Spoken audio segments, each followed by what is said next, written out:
Hello. আচ্ছা, আজকে বাস্তুর চ্যাপ্টারে তোমাদের ইন্ট্রোডাকশন ক্লাস, ঠিক আছে?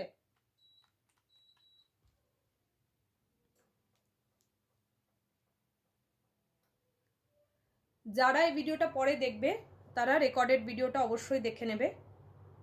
আর যাদেরকে ক্লাস করানো হচ্ছে, যারা অলরেডি 21 তারিখের ক্লাসটার জন্য রেজিস্টার করেছো, তারা এই ভিডিওটা 21 তারিখ থেকে দেখা শুরু করবে।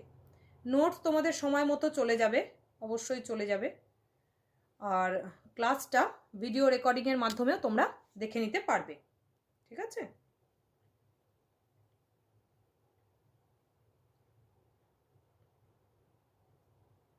থ্যাংক ইউ, ভালো আছি। তোমাদের যাদের উপকারী মনে হবে এই ক্লাসগুলো, এরপর থেকে পরপর ক্লাস থাকবে, কবে কবে কি বিষয় নিয়ে ক্লাস থাকবে না থাকবে সব কিছুই এখানে জানিয়ে দেওয়া হবে সকালবেলা আগেই, যে এই বিষয়টা নিয়ে এই দিন ক্লাস হচ্ছে।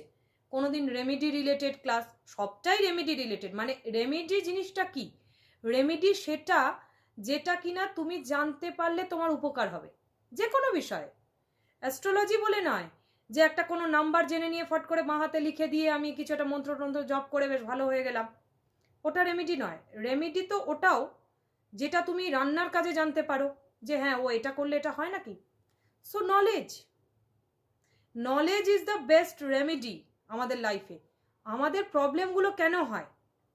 আমরা ইনফরমেশনটা রাখতে পারি না, আমাদের কাছে সঠিক তথ্য থাকে না, সেই জন্যই প্রবলেম ক্রিয়েট হয়। যে সেই বিষয়টা কি করে সলভ হবে না হবে এ বিষয়ে আমাদের কোনো নলেজ থাকে না। যখনই তোমার একটা নলেজ চলে এলো, সেই নলেজটা তোমার লাইফে রেমেডির মতো কাজ করে। অ্যাস্ট্রোলজার বলে দেয় না যে এটা আপনি এটা এইভাবে চ্যান্ট করুন, এইভাবে পাঠ করুন, বা এটা একটা রাখুন, তাহলে এটা হবে। অনেক সময় রেখে ভালো কিছু হয়েও যায় লাইফে, আবার রাখলেও অনেক সময় হলো না। তো আমাদের ট্রাই এক্সপেরিমেন্ট করে যেতে হবে, আরও বেশি করে নলেজ গেন করে যেতে হবে। হলো না নিশ্চয়ই কোনো একটা কারণ থাকবে, আবার যদি হয়েও যায় ভালো কিছু, তারও কিছু একটা কারণ আছে। তো এগুলো রিলেট করে পরপর। তো সেই সব নলেজের মধ্যে একটা পার্ট বাস্তু, মানে কি তুমি যেখানে বসবাস করছো বা বসতি, যা কিছু তুমি ধারণ করে আছো, বা বস্তু থেকেও বাস্তু, যা কিছু তুমি ধারণ করে আছো। তো এই ক্লাসটা আজকে ইন্ট্রোডাকশন ক্লাস। এরকম বিভিন্ন ক্লাস হবে অ্যাস্ট্রোলজি, এঞ্জেল নিয়ে, ট্যারট নিয়ে, নিউমেরোলজি নিয়ে, সুইচ ওয়ার্ড নিয়ে, মাইথোলজিক্যাল প্রোগ্রাম হবে, যে তোমরা জানতে পারবে যে এই বিষয়টা কি, পুরাণের কাহিনী, বিভিন্ন জিনিস। মানুষ তো শুনতে জানতে ভালোবাসে, কারণ এক একটা ক্লাস করলে কোনো না কোনো সেন্টেন্স কারোর না কারোর জন্য উপকারী হয়ে যাবেই কিছু না কিছুভাবে। তো তোমরা এই ক্লাসগুলো দেখে তোমরা নিজেরা ডিসাইড করবে যে নিজেদের জীবনে এই জ্ঞানগুলোকে কিভাবে কাজে লাগাবো, এটা তোমাদেরকে ডিসাইড করতে হবে। আমি একটুখানি শেয়ার করে দিই, দেন তারপরে শুরু করছি। তারপরে শুরু করছি।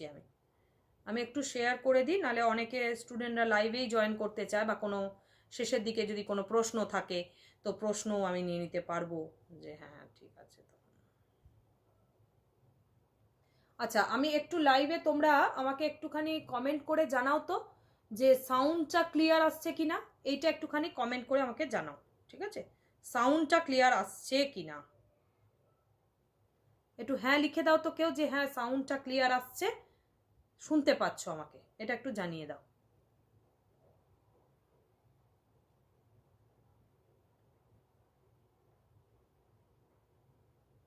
ক্লিয়ার আসছে, ওকে, থ্যাংক ইউ।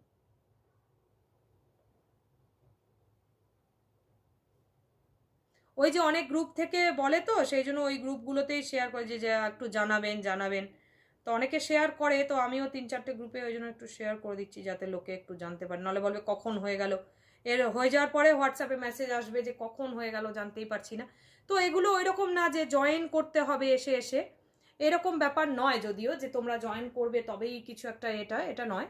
বিষয়গুলো হচ্ছে রেকর্ডেড, যখন তোমরা দেখে নেবে তখনও তোমাদের সেই সেম উপকারী হবে। ইউটিউবে এগুলো সবই আপলোড হয়ে যাবে, মেনলি ইউটিউবে আপলোড করার জন্যই এই ক্লাসগুলো করানো হচ্ছে, যাতে তোমরা পরে জেনে নিতে পারো, ঠিক আছে? সেগুলো কোনো অসুবিধা নেই, সে আসো না আসো অত ব্যস্ত হওয়ারও দরকার নেই, না ইয়ে করলেও ঠিক আছে। তো আজকে একটা হিস্ট্রি নিয়ে আমরা একটুখানি আলোচনা করব। এগুলো বাস্তুর অনেক পার্ট আছে, পরপর হবে, হিস্ট্রিরও পুরোটা হচ্ছে না, একটু সামান্য কিছুটা আলোচনা করে দেবো। মেনলি যেটা তোমাদের পড়ার মধ্যে আছে কালকে, সেই ক্লাসটা নিয়ে আজকে একটু আলোচনা হচ্ছে। আচ্ছা, আমরা জানি যে বেদের একটা অংশ, বেদ হচ্ছে একটা, বেদ কি সেটা তোমরা জানো, সুতরাং কোনো গল্প শুরু বা শেষের কোনো ব্যাপার নেই যে এটা শুরু করব তো আবার বেদ কি সে ব্যাপারে। তো বেদ, পুরাণ, গীতা এগুলো তোমরা জানো, এগুলো মহাকাব্য, আর এগুলো থেকে জীবনের শুরু, এগুলো জীবনের আধার, সেটা আমরা জানি সবাই। তো বেদের একটা অংশ মোটামুটি 8,000 বছর, কেউ 10,000 বছর পর্যন্ত বলে, 4 থেকে 8,000 বছরের পুরনো। কেন কি এগুলো পার্ট বাই পার্ট উদ্ধার হয়েছে এক একটা টাইমে গিয়ে, তখন সে ধরে নিচ্ছে যে এত হাজার বছরের পুরনো। বিষয়গুলো যেরকম লিপিবদ্ধ হবে, যেখানে যা নোট পাওয়া যাবে সেখান থেকেই মানুষ বলবে। যারা অ্যাস্ট্রোলজি নিয়ে চর্চা করছে, রিসার্চ করছে, তারা তো ওই তথ্য থেকেই রিসার্চ করছে, কেউ কিছু তো এসে বলে দিয়ে যায়নি। যেরম যেরম পাওয়া গেছে সেরম সেরম ইনফরমেশন দেওয়া হয়, মূল বিষয়। ঠিক আছে, তাহলে হিস্ট্রির বেসটা কি, হিস্ট্রির বেসটা কি এটা তোমাদেরকে জানতে হবে। আচ্ছা, তপস্যা এবং ধ্যান দুটো জিনিসকে ভালো করে শোনো তোমরা। তপস্যা এবং ধ্যানের মাধ্যমে মুনি ঋষিরা যা দিনের পর দিন যে উত্তরগুলো আবিষ্কার করেছিলেন, খুব ভালো করে ক্লাসটাকে তোমাদের একটু করতে হবে, তবেই তোমরা বুঝতে পারবে। তাহলে কি বলছে, যে তপস্যা আর ধ্যানের মাধ্যমে মুনি ঋষিরা যে উত্তরগুলো আবিষ্কার করেছিলেন, যে উত্তর তুমি আমি আবিষ্কার করতে পারবো না, সোজা কথা। বাস্তুর ইতিহাস বলতে গেলে মুনি ঋষিদের আনতেই হবে, এছাড়া তো উপায় নেই আমাদের। তারা কিছু উত্তর আবিষ্কার করেছিল, তাদের শিষ্যরা সেগুলো মুখে মুখে শুনতো, একসময় লিপিবদ্ধকরণের কাজ শুরু হয়েছিল, তারা করেছে। কিন্তু তুমি আমি পারবো না ফট করে করতে, কারণ হাজার হাজার বছর ধরে তারা এগুলো করেছে। তারা কি করেছে না, তারা মহাজাগতিক শক্তি তাদেরকে ডাইরেক্ট এসে কোনো ধরনের উত্তর এগুলো দিয়ে দিত, না হলে তো সম্ভব নয় যে বলে দিয়ে যাওয়া, যে জিনিসগুলো বলে দিয়ে গেছে হাজার হাজার বছর আগে। শহর ছিল, রাম রাবণও ছিল একটা যুগে, অনেক মুনি ঋষিও ছিল, তো কিভাবে বলে দিয়ে যাচ্ছে, একটা পার্ট এরা মহাজাগতিক শক্তির। এসব মানুষরা আমরা এই যুগে ভাবতেও পারি না, সোজা কথা। তো মোট কথা তোমরা এটা ধরে নিতেই পারো, বা আমরা ধরে নিতে পারি যে তাদের উত্তর, বাস্তুর ইতিহাসটাও তাদের দেওয়া উত্তরের মধ্যেই একটা পার্ট। ঠিক আছে, তো যে প্রশ্নের উত্তরগুলো আসলো সেগুলোই বেদের মধ্যে লিপিবদ্ধ হলো, আবার পুরাণ হিসাবে লিপিবদ্ধ হয়ে গেল কোথাও। শ্রীকৃষ্ণ কি দিলেন অর্জুনকে, স্কিল দিলেন, স্কিল দেননি, উইল পাওয়ার দিয়েছেন। অর্জুনের গুরু, শিক্ষা গুরু যিনি ছিলেন, উনি স্কিল দিয়ে দিয়েছেন ওনাকে, স্কিল দিতে আসেননি শ্রীকৃষ্ণ। শ্রীকৃষ্ণ উইল পাওয়ার দিয়েছিলেন পুরো গীতাটায়, সম্পূর্ণ গীতাটায় শ্রীকৃষ্ণ অর্জুনকে শুধুমাত্র উইল পাওয়ার দিয়ে গেছেন প্রত্যেকটা শ্লোকের মাধ্যমে। মুনি ঋষিরাও আমাদের যে জিনিসগুলো জানিয়ে দিয়ে গেছে সেগুলো প্রকৃতির বিভিন্ন রহস্য জানিয়ে দিয়ে গেছে, আর কিছু নেই তার মধ্যে, পুরো জিনিসটা। তো সেগুলো কোনোটা বেদ আকারে, কোনোটা গীতা আকারে, কোনোটা পুরাণ আকারে, কোনোটা কোনো শাস্ত্র আকারে লিপিবদ্ধ হয়ে গেছে। এগুলোকে আমরা বলছি ডিভাইন, ডিভাইন নলেজ, এগুলোকে আমরা বলছি। আর কি লিখছি, তারই মধ্যে ওই ডিভাইন নলেজগুলোর মধ্যে একটা বিষয় আছে যেটা হচ্ছে টেকনিক্যাল বিষয়। আজকের টেকনোলজি নয়, হাজার হাজার বছর আগেই লিখে দেওয়া হয়ে গেছে, হাজার হাজার বছর আগেই জানানো হয়ে গেছে এই প্রযুক্তি। আমি টেকনোলজি স্টুডেন্ট, এই কলেজে পড়ছি, আমরা এসব মানি না, আমরা মডার্ন, আমরা সায়েন্স পড়ি। এসব সায়েন্স বহু হাজার বছর আগেই লেখা হয়ে গিয়েছিল। তো সেই টেকনিক্যাল যে ব্যাপারগুলো, প্রযুক্তি যে কিভাবে স্থাপনা করবে, বহুদিন আগেই রাম অযোধ্যা স্থাপন করে চলে গেছিল। একটা কথার কথা, নিশ্চয়ই কিছু প্ল্যান ছিল সেই নগরীর, তাই না? আমরা যে সভ্যতাগুলোকে দেখি, এক একটা যুগ চলে গেছে, কিছু তো প্ল্যান ছিল। তো সেটা কি টেকনোলজি ছিল? সেই স্থাপত্য রিলেটেড উৎপত্তির স্তম্ভ হচ্ছে বেদ। যে কি কি টেকনোলজিতে কি করেছে, আমি আজকে একটা শাস্ত্রের কিছু জায়গা বলবো, অবশ্যই এক্সপ্লেন করব। এর পরের দিন আমি পুরো এই টেকনোলজির যে সায়েন্সটা ইনডেপথ এর পরের ক্লাসে বোর্ডে এক্সপ্লেন করে দেবো ছবির মাধ্যমে। কারণ আমাদের যারা স্টুডেন্টরা ক্লাস করবে তারা একদম ইনডেপথ শিখুক, প্রত্যেকটা জিনিস ধরে ধরে, যতটুকু আমাদের কাছে নলেজ আছে সেটা আমরা চাই যে মানুষের জীবনকে ভালো দিকে নিয়ে যাওয়ার জন্য যা কিছু করা যায়। তো কি হলো না, বেদের এই যে স্তম্ভ একটা, কি বেদে অনেক কিছু বিষয় আছে, তার মধ্যে এই টেকনিক্যাল বিষয়গুলোও ছিল, সব বলে দেওয়া আছে সংস্কৃত ভাষায়। আচ্ছা, আর একটা কি অথর্ব বেদ, আমরা জানি 4 প্রকার বেদ আছে, তো অথর্ব বেদেও এই জিনিসগুলো অনেক কিছু উল্লেখ করা আছে। তাহলে সম্পূর্ণভাবে প্রযুক্তিগত এই যে বিষয়টা স্থপতি রিলেটেড, আবারও ভালো করে যারা শুনবে স্টুডেন্টরা ভালো করে বুঝে নেবে, তোমাদের সবকিছু মেনশন করা আছে, আমি নোট বাই নোট লিখিয়ে দিয়েছি। বাস্তু ক্লাস যারা করতে চাইবে ডেফিনেটলি তারা জয়েন করে যাবে, ঘরোয়া বউ থেকে শুরু করে যে কেউ বাস্তু ক্লাস করতে পারে, নিজের সংসারকে ভালো রাখার জন্য তো অবশ্যই দরকার। তো এই সম্পূর্ণরূপে প্রযুক্তিগত যে বিদ্যা স্থপতি রিলেটেড, একদম আন্ডারলাইন করো লাইনটাকে, স্থপতি রিলেটেড সম্পূর্ণরূপে প্রযুক্তিগত বিদ্যার একটা সীমাবদ্ধতা ছিল। সব কিছুই যে সব কিছু সবাই পারতো সেটা নয়, একটা সীমাবদ্ধতা ছিল। এই জিনিসটা স্টেপ বাই স্টেপ কিছু মানুষ উত্তরাধিকারী সূত্রে পরবর্তী প্রজন্মকে দিয়ে গেছে এই বিদ্যাটা। কি না, স্থপতি রিলেটেড টেকনোলজি, যেটাকে আজকে আমরা বাস্তু সায়েন্স বা মডার্ন সায়েন্স হিসাবে বুঝছি বা জানছি বা ভাবছি বা খুব হালকা নিয়ে নিচ্ছি। কেউ কেউ তো ভাবে যে কি বাস্তু বলছে এরকমও ভাবে, কিন্তু জীবনের প্রতিটা পার্ট যুক্ত বাস্তুর সাথে। আস্তে আস্তে আমরা ঢুকবো, অনেক অনেক এপিসোডে ঢুকবো। আজকের এপিসোডটা আজকের আমরা করি, তারপরে আমরা পরবর্তীতেও যাব। আচ্ছা, তাহলে এই সীমাবদ্ধতা কিছু ছিল, যেখানে তার পর থেকে কোনোভাবে জিনিসটা চলছে, অথচ সেই প্রজন্মটা জানতে পারেনি। মানে এমন কিছু জানলো, ওখান থেকে জ্ঞান নিল, স্থপতি রিলেটেড জ্ঞান, যেটা প্রজন্ম আরেকটা প্রজন্মকে দিয়ে দিল, সে আরেকজনকে দিয়ে দিচ্ছে, কিন্তু প্রতি জায়গায় কিছু সীমাবদ্ধতা থেকে যাচ্ছে। তার মানে কিছু জিনিস আছে যেটা জানতে পারছে না। এই রহস্যটা কিন্তু পরবর্তী এপিসোডে উন্মোচন হবে। এরকম নয় যে সব কিছু উন্মোচন হয়ে যাবে, তাহলে প্রত্যেকটা বই খুলে খুলে সেই পড়াতে হবে। কিন্তু আমরা প্রফেশনাল কোর্স ডিজাইন করেছি গীতা ফাউন্ডেশনে। কীরকম কোর্স না, যে কোর্সগুলো শিখে তাড়াতাড়ি করে মানুষের উপকারটা করা যাবে। কারণ এগুলো যদি শিখতে হয় তাহলে তো মোটামুটি 10-15 বছর লেগে যাবে না, তো কত সময় কার আছে।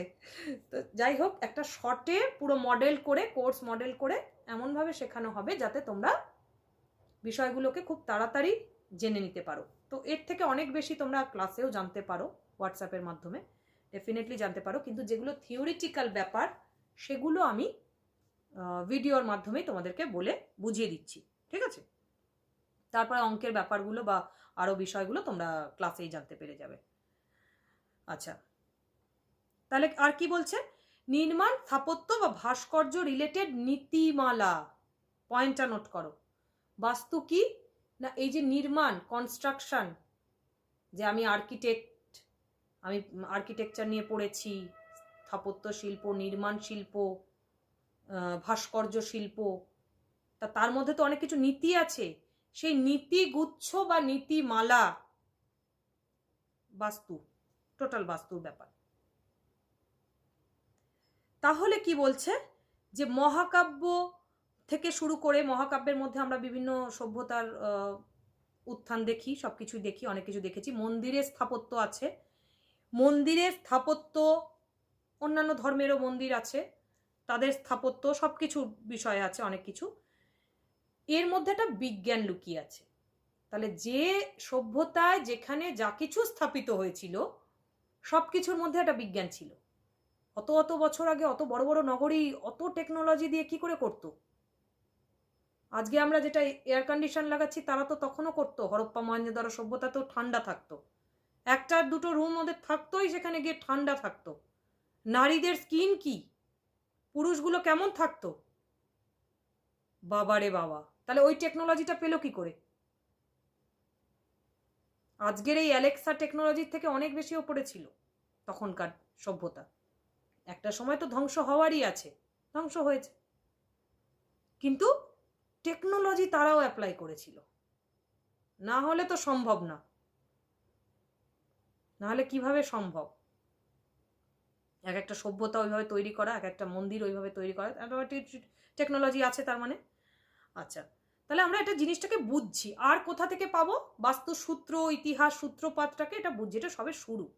আর কোথা থেকে পেতে পারি? স্কন্দ পুরাণ, অগ্নি পুরাণ, গরুর পুরাণ, বিষ্ণু পুরাণ, এগুলোর থেকেও আমরা পাই। বিভিন্ন মহাকাব্যে এসব বর্ণনা আমাদের আছে। বাস্তুর যে টেকনোলজি না, লাইন বাই লাইন ওখানে ধরে বলা আছে যে কিভাবে কি করা যায়, অনেক কিছু বলা আছে। আচ্ছা, তাহলে পরবর্তী প্রজন্মের কাছে এটা কি হিসাবে চলে এলো? এই জ্ঞানটা বাস্তু জ্ঞান হিসাবে এসে গেল, বাস্তু বিজ্ঞান হিসাবে এটা পরিবেশিত হয়ে গেল মানুষের কাছে, যেটা কিনা সংস্কৃতে মুনি ঋষিরা বহুদিন আগেই বলে রেখে গেছিলেন, সেটা বাস্তুশাস্ত্র বিজ্ঞান হিসাবে পরবর্তী প্রজন্মের কাছে চলে এলো। একটা পড়ছি যেন মনে হচ্ছে একটা সায়েন্স, একটা টেকনোলজি, ওরাই করে দিয়ে গেছে এই জিনিসগুলো। আচ্ছা, তারপরে দেখো এখানে আরেকটা টেকনোলজি আমি খুব ইউজ করেছি, একটা ওয়ার্ড ইউজ করেছি, বিশ্বকর্মার টেকনোলজি। কিছুদিন আগে বিশ্বকর্মা পুজো গেল, তাহলে এই বিশ্বকর্মার যে প্রকাশ, কি শিল্প, কি কারিগরি দক্ষতা, তো একটা বিরাট কিছু ছিল তার মধ্যে। তো এই জায়গাটা, আরেকটা যেটা আজকে আমি মেন বলবো সূত্রপাতটা, সেটা হচ্ছে একটা শাস্ত্র, সেটা হচ্ছে সম্রাঙ্গন সূত্রধর। সম্রাঙ্গন সূত্রধর এই যে শাস্ত্রটা ছিল না, তারপর কশ্যপ শিল্পশাস্ত্র, বৃহৎ সংহিতা, প্রমাণ মঞ্জুরি, এগুলো থেকে বাস্তুর প্রমাণ পাওয়া যায়, এগুলো থেকে বাস্তুর অনেক কিছু দিক বিষয় সম্পর্কে জানা যায়। তো আমি আজকে সম্রাঙ্গন সূত্রধর ধরে কিছু জিনিস তোমাদেরকে বলবো, যেটা অনেকদিন আগেই মুনি ঋষিরা জানিয়ে দিয়ে চলে গেছেন। আজকে শুনতে অবাক লাগে, মনে হয় বাবা অ্যাস্ট্রোলজারটা আমাকে এসে বলছে কেন যে বাস্তুর এই দিক ঠিক নেই, ওদিক ঠিক নেই। অ্যাস্ট্রোলজার বলছে না, এগুলো শাস্ত্র বলছে। আমরা কি থোড়ি বানাতে এসেছি না, আমরা বানাতে পারবো। এগুলো ইনফরমেশন, এগুলো দিয়ে আমরা শুধু প্রজন্মের পর প্রজন্ম মানুষকে হেল্প করতে পারবো, এগুলোই করতে পারবো আমরা, এগুলো সবাই করে। ইনফরমেশনের আদান প্রদান, মানে পরবর্তী প্রজন্মকে আমি যতটা জানি জানিয়ে দিয়ে চলে যাওয়া, যে ভাই তুমিও তোমার পরবর্তী প্রজন্মকে তুমি ঠিক করো, কারণ আমার তো একটা লাইফ স্প্যান আছে, তার বাইরে আমি সিক্রেট চেপে রেখে দেবো, কাউকে বলবো না, এটা করলে তো মুশকিলই আছে। এটা করলে পরবর্তী প্রজন্ম তো জানতে পারবে না, যেটা আগেকার দিনে কিছু মানুষ করতো, যার জন্য অনেক মানুষ অনেক কিছু জানতে পারেনি। প্লাস সময় সময় আক্রমণ হয়ে গেছে দেশে, স্বাভাবিক, অনেকে অনেক কিছু জানতে পারেনি। সো এটা সম্ভব। আচ্ছা, এইসব জায়গা থেকে আমরা জানতে পেরেছি। এবার মহাভারতে কি, মহাভারত অনুযায়ী বাস্তুর সূত্রপাত যদি আমরা ধরি, তাহলে কি জানতে পারবে যে রাজা যুধিষ্ঠিরের যজ্ঞের জন্য ইন্দ্রপ্রস্থে আমন্ত্রিত রাজাদের জন্য, ইন্দ্রপ্রস্থে যখন রাজারা আমন্ত্রিত হয়েছিল তাদের জন্য অনেক বড় বড় বাড়ি করে দেওয়া হয়েছিল, অনেক বড় বড় বাড়ি। কারণ এরা তো একদিনে চলে যেত না নিমন্ত্রিত হয়ে, যে বাবা এলাম খেলাম চলে গেলাম, আজকালকার মতো নয় বিষয়গুলো, থেকে যেত, অনেক আমোদ প্রমোদের ব্যবস্থা ছিল, অনেক দিন ধরে থেকে যেত। তো সেই যে বাড়িগুলো, ওই বাড়িগুলো পাহাড় প্রমাণ উঁচু, অনেক উঁচু উঁচু বাড়ি ওখানে তৈরি করতো, যেটা কিনা শাস্ত্রে ব্যাখ্যা পাওয়া গেছে বিষয়টা।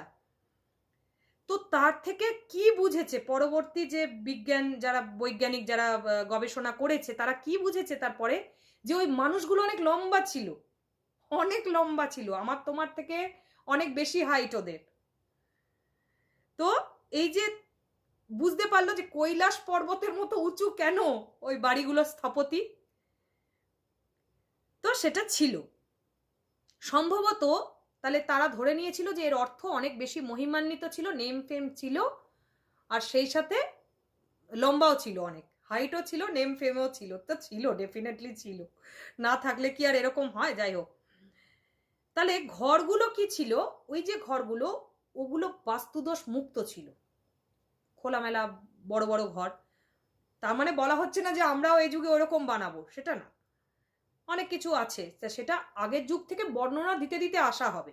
ইন্টারেস্টিং ক্লাস এরকম অনেক আছে, ঠিক আছে, অনেক আছে ইন্টারেস্টিং। তোমাদের পাই টু পাই তোমাদের বাস্তু নিয়েও বলা হবে, তোমাদের প্রশ্নের উত্তরের সঙ্গে বাস্তুর কি রিলেশন সেটা নিয়ে কথা হবে।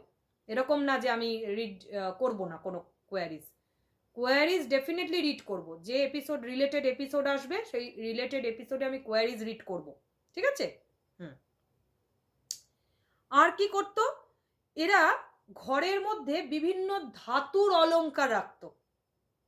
এগুলো টিপস, এগুলো জ্ঞানের মাধ্যম দিয়ে জানা যাচ্ছে যে এরা কি করে এত সৌভাগ্য রাখতো, এত মানি, এত সুখ সম্পদ, এত খাবার খেত, তাও এত সুন্দরভাবে থাকতো, স্বাস্থ্য ভালো, অনেক কিছুই বেটার ছিল ওদের, ভালো ছিল অনেক বেশি, খারাপও ছিল, আমি বলবো না খারাপ ছিল না, খারাপও ছিল, কিন্তু ভালোটা অনেক বেশি ছিল। শৌর্য, বীর্য, নাম, যশ, প্রতিপত্তি, খ্যাতি, এগুলো ছিল, এবং জোর, যেটা আমরা পাই না এখন। ফিজিক্যাল এনার্জি নেই, দুটো কথা বলে তিনটে কথা বলতে ভাল লাগে না, মাথা ফাথা ধরে যায়, মনে হয় যে পালিয়ে যায়, এরকম একটা জায়গা তৈরি হয়, মাথা ধরে যায়, বিভিন্ন রোগ হয়, এসব, এইগুলো কম ছিল ওদের। ওদের এনার্মাস ফিজিক্যাল এনার্জি ছিল তখনকার মানুষদের। এসব শুনতে অনেকের খুব ভালো লাগে, ইউটিউবে এগুলো প্রচুর মানুষ এগুলো শোনে, সেজন্যই আমি ভিডিওগুলো করে রাখি, তোমাদের ভালো লাগবে, প্লাস ক্লাসের পক্ষে তো ডেফিনেটলি হেল্প হবে। আচ্ছা, ভগবান রামের শহর অযোধ্যা, আমরা সবাই জানি তার যে একটা প্ল্যান ছিল না অযোধ্যার, সেই সাইট প্ল্যানটাও সেই রকম টাইপেরই ছিল, সেটাই বলছে। মানে এই এই যে যুধিষ্ঠিরের যে রাজাদের জন্য যে ঘর বানানো হয়েছে, তার যে স্থপতি, তার যে নকশা, সেটা রামের অযোধ্যার নকশার মতো কিছুটা ছিল। ওনার কাছে যে মাস্টার টেকনোলজিটা ছিল, সাইট প্ল্যান, সেই রকম টাইপের প্ল্যান কিছুটা ছিল এই ঘরগুলো বানানোর ক্ষেত্রে, মহাভারতে সেটা পাওয়া গেছে উল্লেখ, সেটা বলছে। আর কোথায় আমরা পেয়েছি? বৌদ্ধ সাহিত্যে পেয়েছি, বৌদ্ধ সাহিত্যে আমরা এই বাস্তুর স্থপতির অনেক কিছু নির্দেশ, মানে পেয়েছি, ওখান থেকে উল্লেখ পেয়েছি, ঠিক আছে। পৃথক ভবনের কথা সেখানে বলা হয়েছে, অনেক অনেক আলাদা আলাদা বাড়ি এরা করে রাখতো, অনেক ভবনের কথা বলা হয়েছে। ভগবান বুদ্ধ লিপিবদ্ধ বাণীতেও বর্ণনা দিয়ে গেছেন, তখন তো লিপির মাধ্যমে ছিল না, মুখে মুখে বলে শোনার ব্যাপারটাই ছিল। তার শিষ্যদের বলেছিলেন একটা ভবন নির্মাণের তত্ত্বাবধান করা আদেশের অন্যতম কর্তব্য। দেখো ভগবান বুদ্ধর কত সুন্দর একটা বাণী, এটাকে বলা হয়, এটা হচ্ছে ওয়ান অফ, মানে কি বলবো, ভগবান বুদ্ধের একটা মানে স্বর্ণবাণী বলা যেতে পারে, স্বর্ণবাণী মানে সোনার মতো আর কি, গোল্ডেন কোটস, লাইফ কোটস আমরা যেটা বলি না, এসব শুনলেই অনুপ্রেরণা আসে। এরকম না যে আলাদা করে লাইফের বাইরে, লাইফ যদি ঠিক চর্চায় চলো না, মনে হবে মিরাকেল হয়ে গেছে লাইফে, বেশি কিছু লাগে না, সঠিক জীবন চর্চা। তো ভগবান বুদ্ধ কি বলেছিলেন, যে একটা ভবনের তত্ত্বাবধান, ওই যে বলে না আমি নির্মাণ কাজ দেখছি, কোনো কনস্ট্রাকশন সাইটে কাজ হচ্ছে সেটা দেখছি, বা আমি নিজে বাড়ি তৈরি হচ্ছে সেই বাড়িটা দেখছি, তো সেটার যে তত্ত্বাবধান করা, সেই তত্ত্বাবধানটা হচ্ছে আদেশের অন্যতম কর্তব্য। কত সুন্দর বর্ণনা, দেখো বর্ণনাটা তোমরা আশা করি বুঝতে পেরেছো। যেমন এই মন্দির, ভবন, আবাসন, কোনো ধরনের জিনিস তৈরি করা, সেই আদেশ তুমি যাকে যা দিলে, মানে অর্ডার করলে করার, সেটা তত্ত্বাবধান করাটাও তোমার দায়িত্ব, বা আদেশের অন্যতম কর্তব্য। মানে তুমি অর্ডার দিলে, তুমি কাউকে দিয়ে করাচ্ছ, কোনো বাড়ি তৈরি করাচ্ছ বা কোনো ফ্ল্যাট কিনছো, আন্ডার কনস্ট্রাকশন কোনো ফ্ল্যাট কিনছো তুমি, সেই ফ্ল্যাট তোমার দেখাশোনা করাটাও, তত্ত্বাবধান করাটাও তোমার আদেশ যে দিলে তার একটা কর্তব্যের পার্ট, যে তোমাকেও তার দেখাশোনা করতে হবে। শুধু অর্ডার দিয়ে দিলাম, আমি ফ্ল্যাট করে নিলাম, তা না, ফ্ল্যাটটার দেখাশোনা করাটাও তোমার কর্তব্য। এর জন্য বলা হচ্ছে কোনো আবাসনের তত্ত্বাবধানটা তার আদেশের অন্যতম কর্তব্য, ঠিক আছে, হয়ে গেল। আর একটা কি হয়, বহুতল তোমার ভবন, মাল্টি স্টোরির যে বিল্ডিং, মাল্টি ফ্লোর, সেটাকে অনেক সময় বলা হয় হরম্য, হরম্য বলা হয়। ওয়ার্ডগুলোকে একটু ভালো করে লিখে নাও। আচ্ছা, কেউ কেউ এরকম টেকনোলজিতে বাড়ি করে গুহা বা কোনো খেলার জায়গা অনেক সময় তৈরি হয়, তোমরা অনেক প্লে পার্কে গেছো, চিলড্রেন পার্কে গেছো, অনেক জায়গায় দেখবে কেভ, কেভ ডিজাইনের কোনো রেস্টুরেন্ট, কেভ ডিজাইনের কোনো খেলার জায়গা, বলে না এই কেভের মধ্যে দিয়ে ঢোকো, ওই দিকের কেভের মধ্যে দিয়ে বেরোবে। এটা আগেকার দিনে রাজারা অনেক সময় যুদ্ধের মাঝখানে বিরতি স্থলে লুকিয়ে থাকার জন্য করতো, এই কনসেপ্টটা, যে লুকিয়ে গেলাম বিপদ থেকে, যুদ্ধের আক্রমণ থেকে বাঁচতে বা নারীদের বাঁচাতে, এই জিনিসগুলো হতো আগেকার দিনে। তো সেই কনসেপ্টটা এখন এইভাবে চলে এসছে, এটা এখন মজার হিসাবে চলে এসছে যে কেভের মধ্যে ঢুকে পড়ো, গুহার মধ্যে খেলো, মানে একটা গুহা করে তার মধ্যে বরফ লাগিয়ে খেললাম, এরকম অনেক পার্কে হয় বা বাড়ির মধ্যে অনেকে এই ধরনের একটা ডিজাইন করে কেভ। তো এই গুহা নির্মাণেরও একটা স্থপতি আছে, যে সেখানে একটা ডিজাইন আছে, টেকনিক আছে। আর মধ্যবিত্ত মানুষ তো তাদের বাড়ি করেই, সুতরাং এখানে লেখা আছে মধ্যবিত্ত মানুষের আবাসিক ভবনও তোমাকে দায়িত্ব নিয়ে দেখাশোনা করতে হবে। তো এই জিনিসগুলো দায়িত্ব নিয়ে দেখাশোনা করতে হবে, শুধু একটা মন্দির নির্মাণ করে দিলাম ওরকম না, দায়িত্ব নিয়ে দেখাশোনা করতে হবে, এই কথাটার মানেটা এটাই। এরপরে কি বলছি, বাস্তু এবং রহস্যময় বিজ্ঞান, বাস্তুর এই যে রহস্যময় একটা বিজ্ঞান কোনো ভবন নকশা করতে ব্যবহার করা যায়। তাহলে এই বিজ্ঞানটা, এই টেকনোলজিটা যখন কোনো ভবন নির্মাণের ক্ষেত্রে টেকনোলজিটা ব্যবহার হচ্ছে, তাহলে সেখানে যে মানুষরা থাকবে তাদের সুখ সৌভাগ্যের তরঙ্গটা সেখানে থাকতে পারে। বোঝা গেল?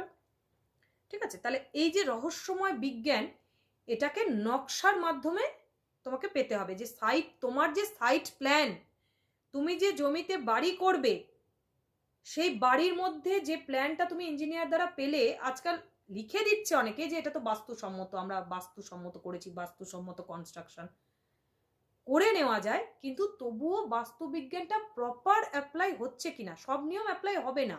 কারণ ওরা আগেকার দিনে তো শৌচালয়ও বাড়ি থেকে অনেক দূরে থাকতো, বাস্তু অনুযায়ী সেটা বলা হয় যে এত মিটার দূরে রাখো, তো সেটা এখনকার দিনে 1 রুম 2 রুমে সম্ভব না, কিন্তু তার মধ্যেও বাস্তু ফ্রেন্ডলি কিভাবে করে রাখা যায় সেই জায়গাগুলো জানতে হবে।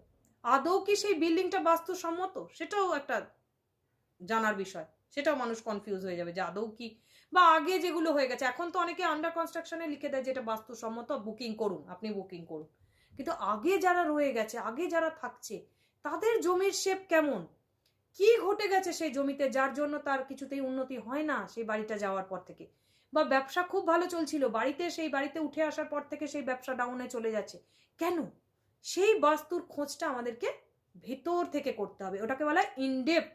তার মানে তুমি রহস্যময় বিজ্ঞানটা যদি জানতে পারো, তাহলে তুমি বুঝতে পারবে যে তোমার বাস্তুটা, সেই বিজ্ঞানটা অ্যাপ্লাই হচ্ছে কিনা তোমার সাইট প্ল্যানে, জমির প্ল্যানে হয়েছিল কিনা।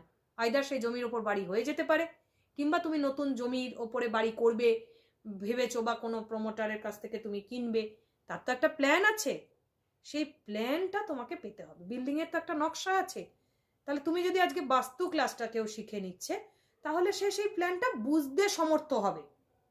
যেমন এখানে অনেকেই যারা বাস্তু কনসাল্ট করিয়েছে বা ক্লাস আগেও করেছিল, অনেকদিন আগে অফলাইনে ক্লাস করেছিল, এখন অনলাইনেই হয় পুরোটা, তো তারা দেখতে পারে, তারা বাস্তু দেখতে পারে, শেখানো হয়েছে যে কিভাবে তোমরা দেখবে, স্টেপ বাই স্টেপ ধরে ধরে শেখানো হয়েছে, যাতে না তার ক্যারিয়ার পড়ে যায়, যাতে না তার আর্থিক স্থিতি পড়ে যাবে। এমন একটা বাস্তুতে চলে গেলাম তার জীবন শেষ হয়ে গেল, বা এমন হেলথ খারাপ হয়ে গেল সেখান থেকে আর উঠছেই না, তাহলে নিশ্চয়ই কিছু একটা বিজ্ঞানের অভাব আছে।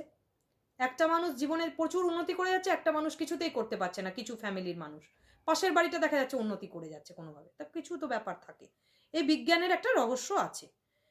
আচ্ছা, বাস্তুশাস্ত্রের বিজ্ঞান শিল্প, জ্যোতির্বিজ্ঞান এবং জ্যোতিষশাস্ত্রকে একত্রিত করে হয়। তাহলে পরবর্তী কথাটা কি বলছি, এই যে বাস্তু বিজ্ঞান, এটা কিন্তু অ্যাস্ট্রোনমি আর অ্যাস্ট্রোলজি অনুযায়ী হয়।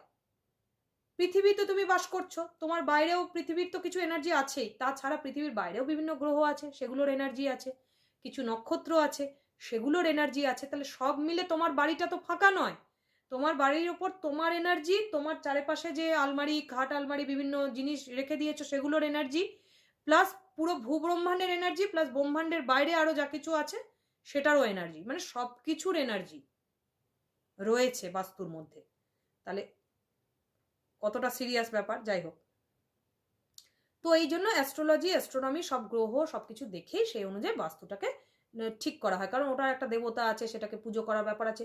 জরুরি নয় যে হিন্দু দেবতাকেই পুজো করতে হবে, একটা এনার্জি, পঞ্চতত্ত্ব যে কোনো ধর্মের মানুষের প্রতি আছে, 5টা তত্ত্ব, 5টা তত্ত্ব দিয়ে তো আমাদের তৈরি, তো 5টা তত্ত্বের এনার্জি বাস্তু থাকবে না, এটা তো স্বাভাবিক ব্যাপার। বাস্তু মানে তুমি একটা বাড়ি করে থেকে গেলে ওইটাই নয়, বাস্তু মানে প্রকৃতির 5টা এনার্জির মধ্যে ভারসাম্য রক্ষা হচ্ছে কিনা ওই বাড়িটার মধ্যে, যেখানে তুমি থাকছো, এই জায়গাটা ইম্পর্টেন্ট। তুমি তো আর লোকের দেখবে না, তুমি তোমারটাই দেখবে, তাই না? তাহলে তোমাকে এটা ভাবতে হবে যে প্রকৃতির সমস্ত 5টি উপাদানকে একত্রিত করে যেটা তৈরি হলো সেটাই হচ্ছে বাস্তুর এনার্জির সাথে ভারসাম্য রক্ষা হবে। ক্লিয়ার হয়ে গেল প্রকৃতির 5টা এনার্জি কিভাবে তোমার উপর ইয়ে করছে। আচ্ছা, বাস্তুশাস্ত্র আমাদের জীবনকে অনেক উন্নতি করতে সাহায্য করে, আমাদের জীবনে অনেক ভুল থেকে আমাদেরকে রক্ষা করে। আচ্ছা, বাস্তুশাস্ত্র একটি প্রাচীন মতবাদ যা প্রকৃতির নিয়মগুলি মানুষের বাসভবনকে কিভাবে প্রভাবিত করছে সেই সম্পর্কে একটা ঐতিহ্যগত দৃষ্টিভঙ্গি থেকে জন্ম দেওয়া নীতিমালা নিয়ে গঠিত। তাহলে এতক্ষণ আমি এই কথাটার মানেই বোঝালাম যে কি কি নীতি নিয়ে বাস্তু গঠিত, কি কিভাবে মুনি ঋষিদের কাছ থেকে আমরা জানতে পারছি বিষয়গুলো। ঠিক আছে? হ্যাঁ। আচ্ছা, তাহলে এই যে ডিজাইনগুলো, যে বাস্তুর যে প্ল্যান ডিজাইন, সেটা নির্দেশমূলক একটা সারিবদ্ধতার উপরে ডিপেন্ড করছে যে এই প্যাটার্নে যদি এই বাস্তুটা হয় তাহলে তার এনার্জিটা এইভাবে বজায় থাকবে। তাহলে একটা কন্ডিশনাল ব্যাপার আছে কিছু, সেই থট, সেই এনার্জিটা যদি কেউ জেনে যাচ্ছে তাহলে তার জীবনে ভালোটা আসতে বাধ্য। ভালো এনার্জিকে এইভাবে ধরা যায়, জাস্ট হাতের মুঠো, মানে যদি টেকনিক জেনে যাও না, জাস্ট এইভাবে ভালো এনার্জিটাকে তুমি ধরতে পারবে।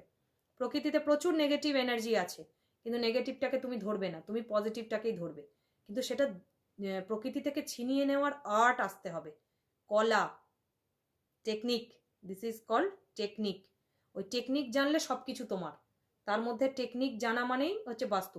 নলেজ সবসময় তোমাকে বেনিফিট দেবে, কোনো ভুয়ো ব্যাপার চলবে না। নলেজ যদি প্রপার থাকে না, জীবন এপার থেকে ওপার হয়। নলেজ থাকতে হবে কোনো একটা বিষয়ে, যে এটা একটু জেনে নিত, আমার জীবনকে ভালো করতে যা যা দরকার আছে, আমি ভাই সেই ব্যাপারে নলেজ চাই। সোজা কথা, আমার জীবনকে ভালো করতে যা কিছু দরকার আছে আমি সেই ব্যাপারে নলেজ চাই। এই জায়গাটা, জিনিসটা যেদিন নিজের মনকে তুমি বলে দেবে, এই জিনিসটা যেদিন তুমি নিজের মনকে জানিয়ে দেবে, সেদিন থেকে তোমার ভাগ্য পাল্টাতে শুরু করে। এবং বাস্তুর নলেজটাও তার মধ্যে একটা। শুধু নিজের স্বার্থে জেনে নেওয়া, নিজের ছেলেমেয়ের স্বার্থে জেনে নেওয়া, নিজের স্বামী স্ত্রীর স্বার্থে জেনে নেওয়া, নিজের বাবা মার স্বার্থে জেনে নেওয়া যে হ্যাঁ আমি নলেজগুলো ব্রেনের মধ্যে স্টোর করে রাখবো, দেখি তো কে আমার খারাপ করে, কোন গ্রহ খারাপ করে। কোনো গ্রহ রুচি নেই, শুধু নলেজের অভাবে ভুগতে হয়, দুর্ভাগ্যের শিকার হতে হয়। ভুলভাল জিনিস রেখে দিই, উল্টোপাল্টা দিকে ভুল চলি, ভুল খাদ্যাভ্যাসে থাকি, ভুল সময় ওঠা, মানুষের ওপর চিৎকার করা, রেগে যাওয়া, অনেক কিছু খারাপ অভ্যাস থাকে জীবনে, যার ফলে দুর্ভাগ্যের শিকার বারবার হতে হয় আমাদেরকে। আচ্ছা, তাহলে কি বলছে যে বাড়ির বায়ুমণ্ডল একটা মন্দিরের মতো পরিষ্কার হওয়া দরকার। তার মানে কি, বাড়ির মধ্যে যদি নেগেটিভ এনার্জি ছড়ায়, বায়ুর মধ্যেই দূষণ শুরু হয়ে যায়। যে বাড়িতে তুমি থাকছো তার মধ্যে দূষণ শুরু হয়ে যায়। তাহলে মন্দির যেমন পরিষ্কার, বাড়ি সেরকম পরিষ্কার হওয়া উচিত, নাকি একটা জেলখানার মতো হওয়া উচিত। একটা বাড়িতে নেগেটিভ শক্তি যত কম থাকে তত ভালো। সেটা নেগেটিভ শক্তি থাকা উচিত নয়, এটা আমি লিখেছি, কিন্তু এরকম না যে নেগেটিভ শক্তি থাকবে না, নেগেটিভ থাকবেই। প্রকৃতিতে পজিটিভ এনার্জির সাথে নেগেটিভ এনার্জি থাকবেই, এটা এটা প্রকৃতির নিয়ম, এটা থাকবেই। কিন্তু তবুও আমি বলবো যে মোটের ওপরে খুব কম থাকলে ভালো। কিন্তু আমি এখানে নোটে লিখে দিয়েছি যে না থাকা উচিত নয়, এরকম হয় না। তো তবুও তোমরা বলবে যে যতটা কম থাকে তত ভালো।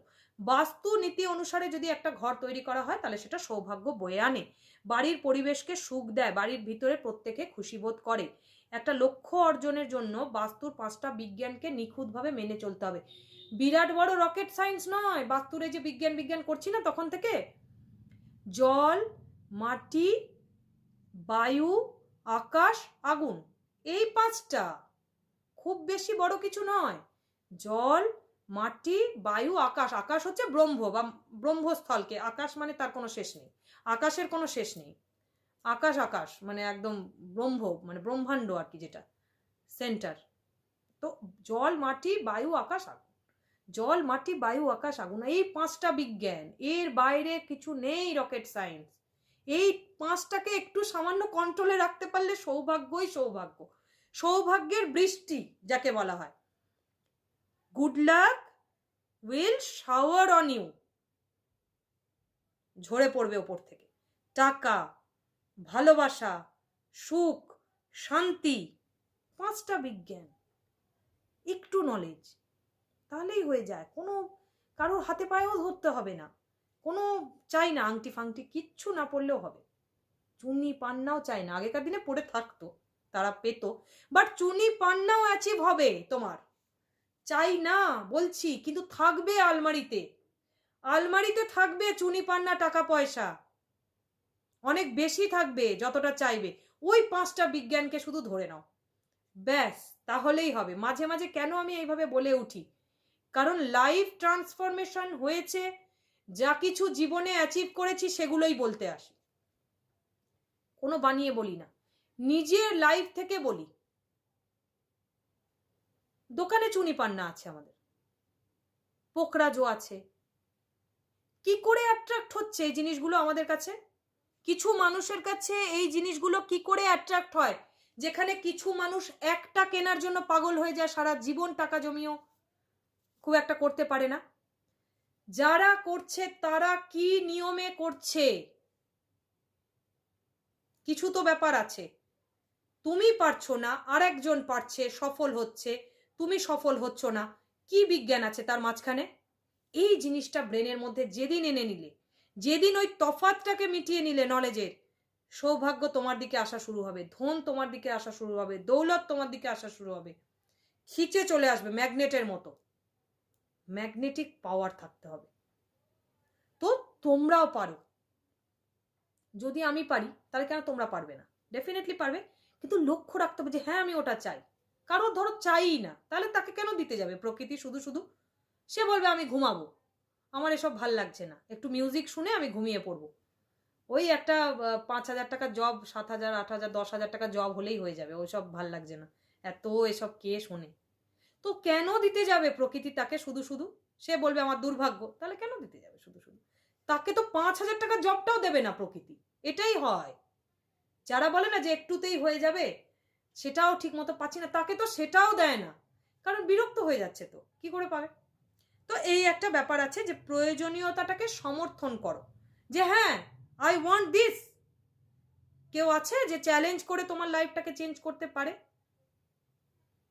সেই মানুষটাকে খোঁজো যে তোমার লাইফটাকে চেঞ্জ করার চ্যালেঞ্জ রাখে, ঠিক আছে? তাহলে সব কিছু রাখার জন্য একটা সঠিক দিক আছে। তাহলে এই ভারী ভারী বিজ্ঞানগুলো কেন বললাম? যে এই যে বাস্তুর যে জিনিস, লক্ষ্য অর্জন, মানে জীবনে তোমার তো চাই সুখ, সম্পদ, টাকা পয়সা, সম্পর্ক, স্বাস্থ্য, সন্তান, সব কিছু চাই, সব কিছু চাই, বাবা মা, ভালোবাসা, এভরিথিং ইউ নিড। তাহলে কি চাই? বাড়ির যে দ্রব্য বস্তুগুলো আছে, মেটালটা মেটালের দিকে করো, জল জলের দিকে করো, রান্নার জায়গা আগুন আগুনের দিকে করো, দিকগুলো ঠিক করো আগে। সব দিক, সব জিনিস একদিকে ঢুকিয়ে দিলে হবে না, প্রথম বিজ্ঞান, ঠিক আছে?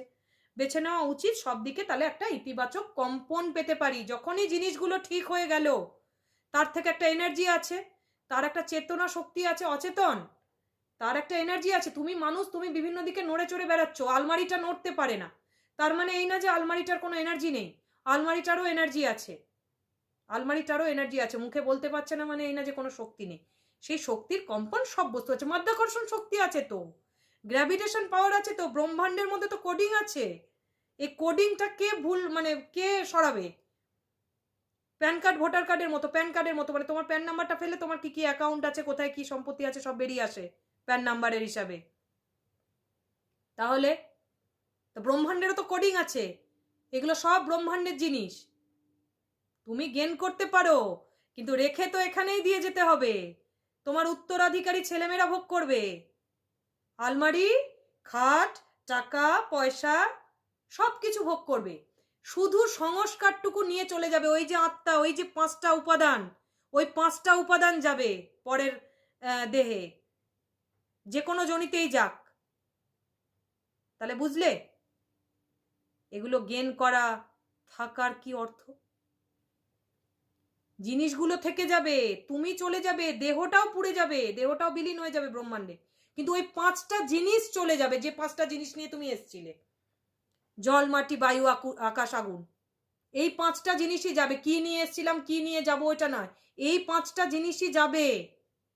তাহলে এই 5টা জিনিস দেহের মধ্যে আত্মা হিসাবে যখন থেকে ঢুকে আছে, তার তোমার কর্তব্য এই 5টা জিনিসকে ভারসাম্য হিসাবে বজায় রাখা, যতক্ষণ এই 5টা জিনিস তোমার দেহের মধ্যে আছে।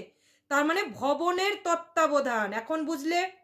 ভবনের তত্ত্বাবধান মানে কি? দেহ মানে ভবন, দেহটাও একটা ভবন। দেহের মধ্যে কি আছে?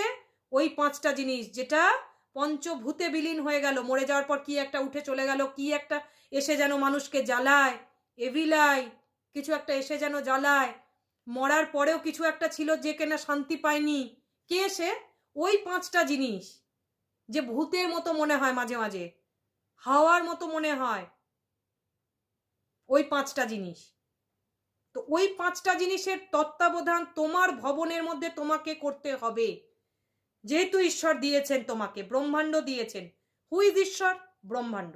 ব্রহ্মাণ্ড তোমাকে দিয়েছে ওই 5টা জিনিস, যেটা আত্মা হিসাবে পরিচিত, ওই 5টা জিনিসের তত্ত্বাবধান তোমাকে করতে হবে তোমার দেহরূপ ভবনের মাঝখানে, তোমার বাস্তুর মাঝখানে। না হলে ওই 5টা জিনিস থাকবে না তোমার কাছে। আর সুখ সম্পত্তি তো ছেড়েই দাও, থাকবে না। Nothing, there will be nothing. কোটিপতি ছিল, রোডপতি হয়ে যায় মানুষ। কেন? এই 5টা জিনিসের তত্ত্বাবধান করতে পারে না ঠিক মতো। তো দেহরূপ ভবন আর তোমার বাস্তু কি বুঝলে, 5টা জিনিস কি বুঝলে, এবার দেখো তাহলে সব দিক থেকে আমরা পজিটিভ ভাইব্রেশন পেতে পারি।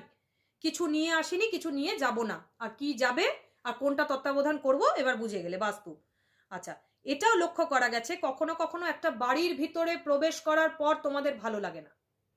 দেখেছো তো, কোনো কোনো বাড়ির ভিতরে প্রবেশ করার পর ভালো লাগে না, বুঝতেই পারবে সেখানে নেগেটিভ এনার্জি আছে, খারাপ খারাপ খারাপ ফিল করো বা অসুস্থ ফিল করো। আবার যদি আমরা ইস্কনের ভিতরে যাই, যদি আমরা মন্দিরে, যে কোনো ধর্মীয় খোলামেলা মন্দিরে যাই, সেখানে আমরা অনেকক্ষণ টাইম কাটাই। মন্দির চত্বরে বসে অনেকে তো গল্পও করে, অনেকে পুজো করছে, অনেকে প্রণাম করছে, অনেকে চোখ বন্ধ করে বসে, তার মানে একটা শান্তি পাচ্ছ, তার মানে একটা এমন কিছু এনার্জি আছে যেটা তুমি অন্য জায়গায় গেলে পাচ্ছ না। তার মানে সেখানে তুমি বুঝতে পারছো যে ওই 5টা জিনিসের দেখভাল তারা কত ভালোভাবে করে।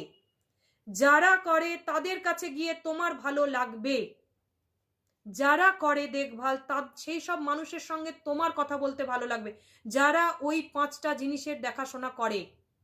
আমরা সেই মানুষগুলোকেই খুঁজি, সেই স্থানকে খুঁজি যেখানে 5টা জিনিস মেনটেন হচ্ছে, এই বিজ্ঞানটা মেনটেন হচ্ছে।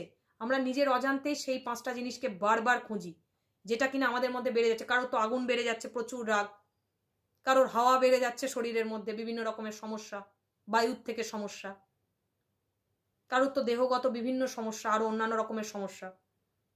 তার মানে 5টা জিনিস নট ওয়েল মেনটেন্ড, গন্ডগোল আছে কোথাও। তাহলে আজকে তোমরা বুঝে যাচ্ছ যে গন্ডগোলটা কোথায়। আচ্ছা,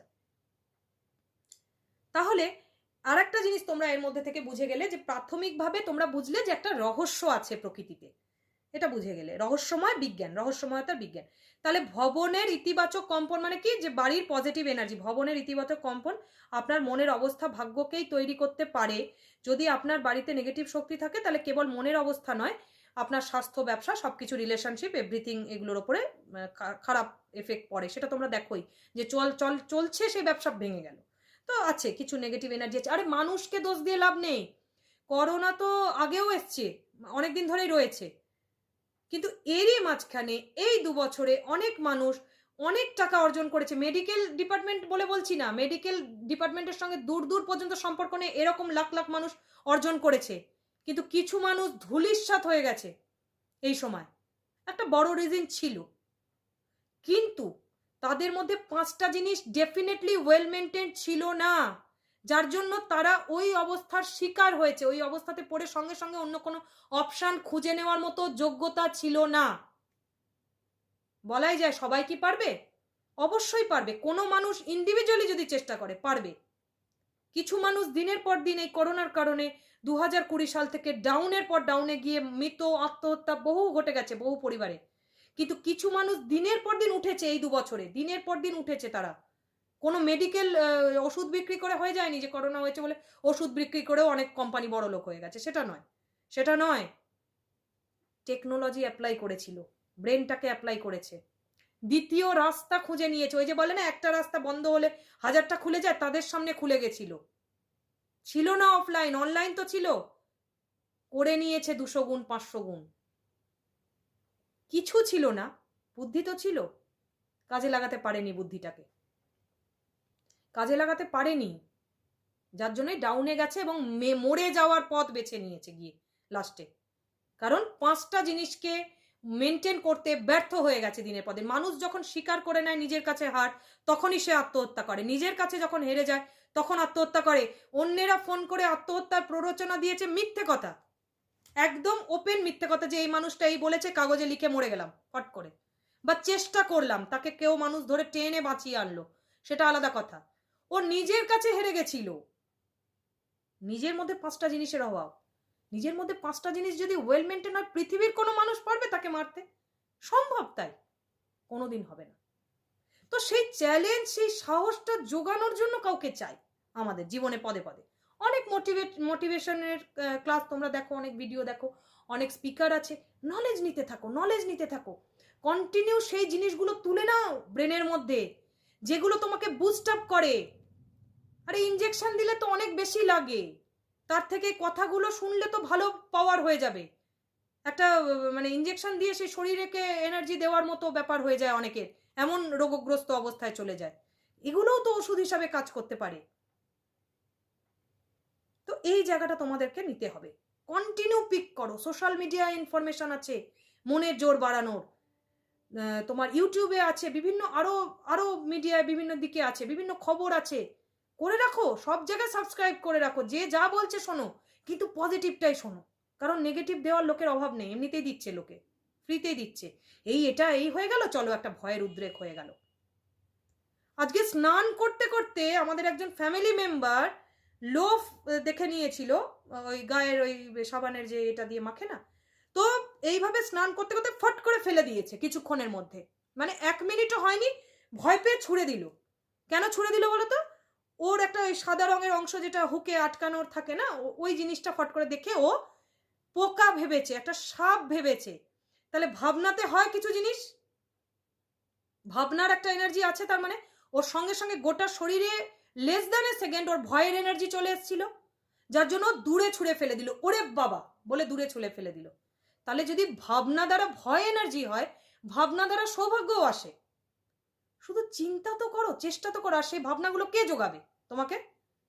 ওই রকম ভাবে ভয় পেয়ে যদি ফেলে দিতে পারে, তাহলে তুমি তো ভালো কিছু একটা হয়ে গেছে এরকমও কিছু একটা ভাবনা ক্রিয়েট করতে পারো লাইফের মধ্যে, তাই না?